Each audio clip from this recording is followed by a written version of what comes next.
हाय, मैं अनीता। आप देख रहे हैं एलपी केमिस्ट्री पीजीटी। सो हम लोग पढ़ रहे हैं बीएससी 6 सेमेस्टर का ऑर्गेनिक बायो इनोलेट्स। ठीक, वैसे ऑर्गेनिक केमिस्ट्री भी बोलते हैं इस टॉपिक को, जैसे कि जिसमें कार्बन वगैरह होते हैं, बट ये उसका नाम है कि सिंथेसिस, ऑर्गेनिक सिंथेसिस बायो इनोलेट्स। उसमें क्लेजन कंडेंसेशन पढ़ चुके हैं, उसी में है ये, बट थोड़ा सा डिफरेंट रहता है।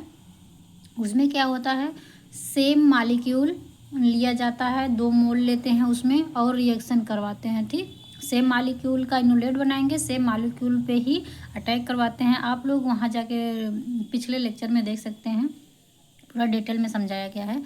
बट इसमें क्या होता है, इसमें थोड़ा डिफरेंस है। उसमें जैसे क्या है कि सेम लेते हैं, इसमें डिफरेंट रहता है। ठीक, जो रिएक्टेंट रहता है वो डिफरेंट रहता है। डिफरेंट होने की वजह से इनोलेट भी डिफरेंट बनते हैं। जब इनोलेट डिफरेंट बनते हैं तो उसी को हम मिक्स या cross condensation, cross Claisen condensation बोलते हैं। ठीक है, सो लेक्चर इसको स्टार्ट करते हैं। क्या है क्रॉस और मिक्स्ड क्लेजन कंडेंसेशन? तो उस सेम वही है कि मतलब दोनों का अलग अलग रिएक्टेंट रहेंगे, फिर उसका जो प्रोडक्ट बनेगा उसे हम क्लेजन कंडेंसेशन बोलेंगे। ठीक है, सो इसमें क्या है देखते हैं।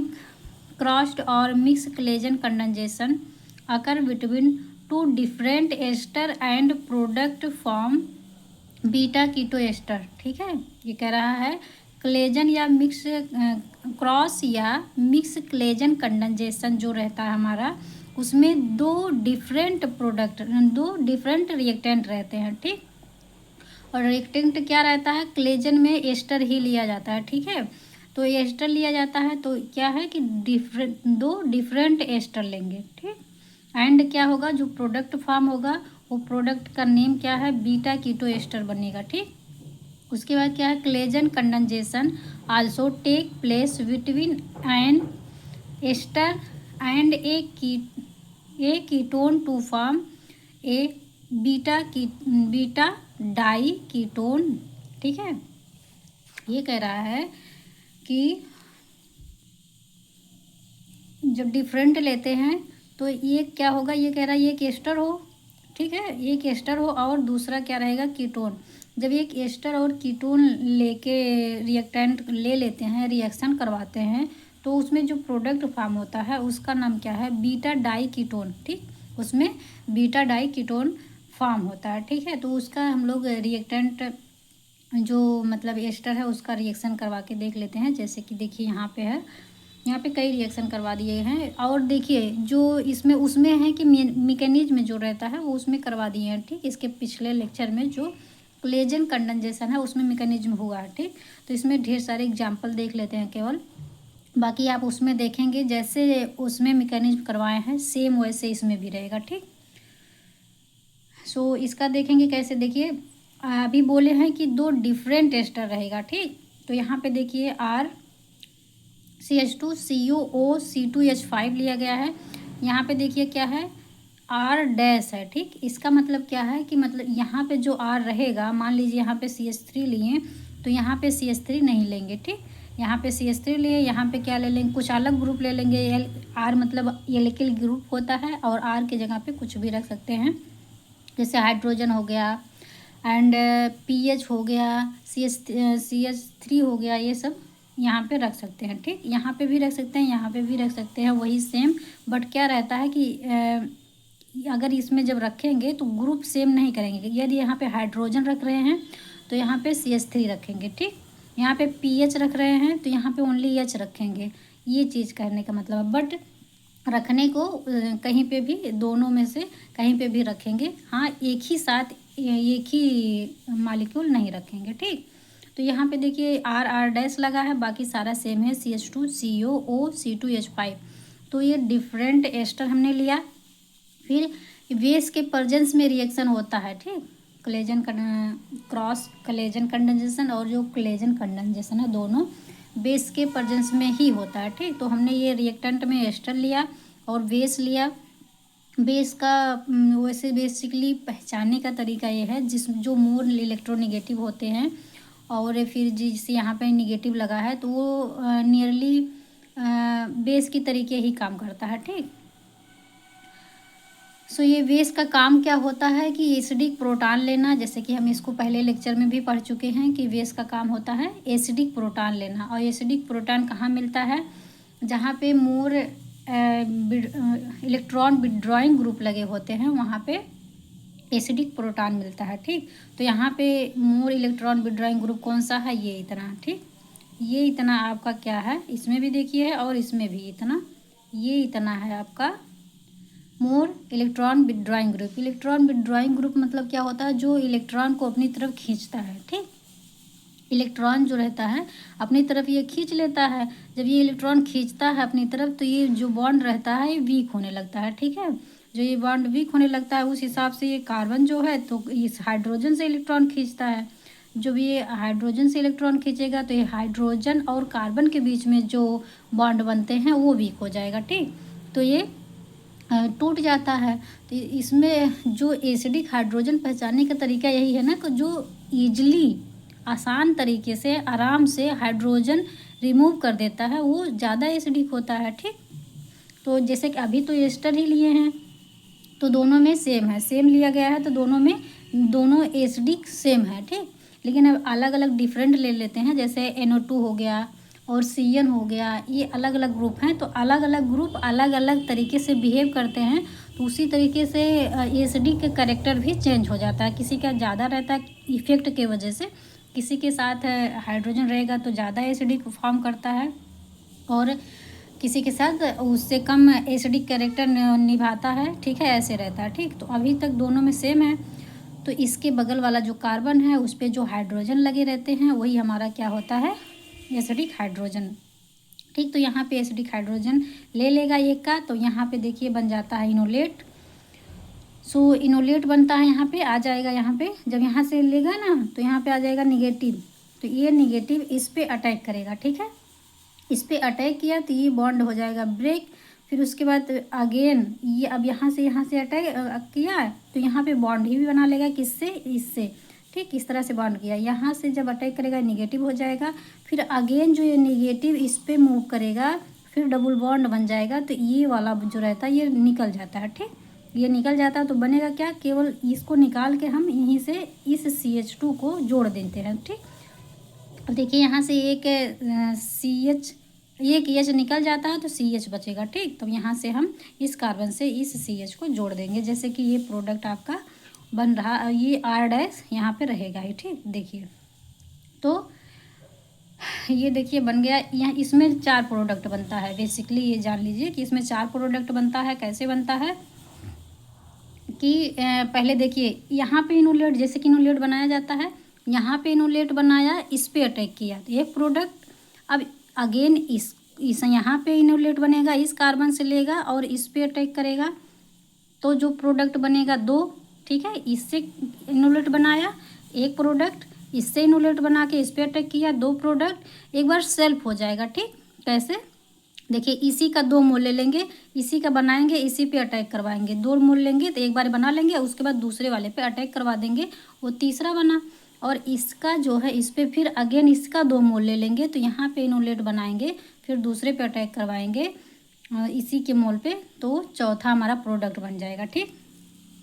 सो जैसे कि यहाँ पे देखिए हमने चारों प्रोडक्ट बना दिया है, एक प्रोडक्ट ये एंड दूसरा ये, तीसरा ये, चौथा ये, ठीक है। सो मैकेनिज्म प्लीज़ आप पिछले लेक्चर में देखिए, उसमें थोड़ा सा आप अपने आप से भी करेंगे तो ज़्यादा बेटर रहेगा, ज़्यादा समझ में तभी आएगा, नहीं तो ऐसे सुनते सुनते आपको नहीं उतना समझ आएगा, ठीक है। खुद से करेंगे ऑर्गेनिक जान लीजिए, ये है जब तक आप खुद से मैकेनिज्म नहीं करेंगे तब तक कुछ नहीं हो पाएगा, ठीक है। सो आप लोग वो पिछला लेक्चर देखिए, उसमें कैसे किया गया है सेम एकदम वैसे इसमें भी रहेगा, यही वो भी लिया गया, केवल चेंज कर दिया गया कि डिफरेंट ग्रुप यहाँ पे लग गए हैं, बाकी सारा सेम ही है, ठीक। तो आप लोग वहाँ से इसका मैकेनिज्म देख सकते हैं और खुद से करिए, ठीक। सो आगे देखते हैं, इसमें 4 प्रोडक्ट बनेगा। यहाँ पे देखिए एक हो गया, इसमें एक चीज़ कह रहा है कि जैसे यहाँ पे देखिए 2 था, हम लोग 2 लिए थे, 2 रिएक्टेंट और दोनों में अल्फ़ा हाइड्रोजन था, ठीक। यहाँ पे भी अल्फ़ा हाइड्रोजन और यहाँ पे भी अल्फ़ा हाइड्रोजन, ठीक है। लेकिन अभी देखिए यदि दो मॉलिक्यूल लिए, दो डिफरेंट ग्रुप लिए, यहाँ पे देखिए हाइड्रोजन लगा है और इसके बगल वाले में देखिए CH3 लगा है, ठीक। जैसे कि यहाँ पे मैंने बताया था कि ये ही ग्रुप चेंज हो जाता है, ठीक है। तो यहाँ पे देखिए चेंज तो हुआ, यहाँ पे हाइड्रोजन है, यहाँ पे CH3 यानी कि हाँ CH3 है, ठीक। लेकिन तो इसमें कह रहा है कि यदि एस्टर जो है does not contain any alpha hydrogen atom, जो एस्टर रहता है यदि अल्फा हाइड्रोजन ना रखे तब क्या होगा, ठीक है। तो उसमें क्या है, ये देखिए हमारा है एथिल एसीटेट, तो इसमें देखिए तो अल्फा हाइड्रोजन है, लेकिन ये दूसरा वाला जो एस्टर है इसमें अल्फा हाइड्रोजन है ही नहीं।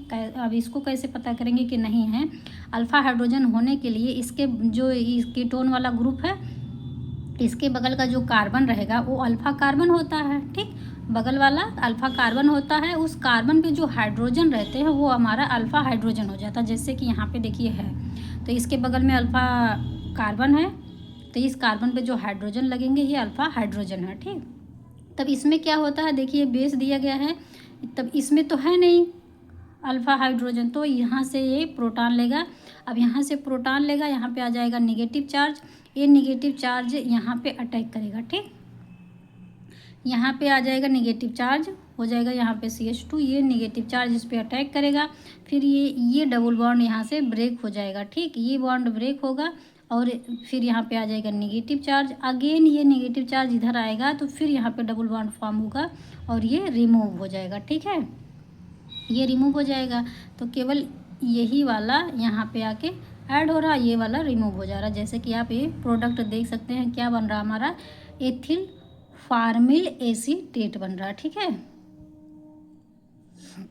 ये हमारा बन गया एथिल फार्मिल एसीटेट। सेम वैसे देखिए ये भी है, यहाँ पे 2-3 एग्जाम्पल करवा दिए थे।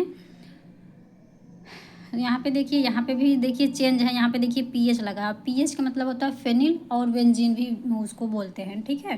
तो यहाँ पे देखिए अल्फा हाइड्रोजन नहीं है, क्योंकि यहाँ पे देखिए 1 मिनट हम बना के दिखाते हैं।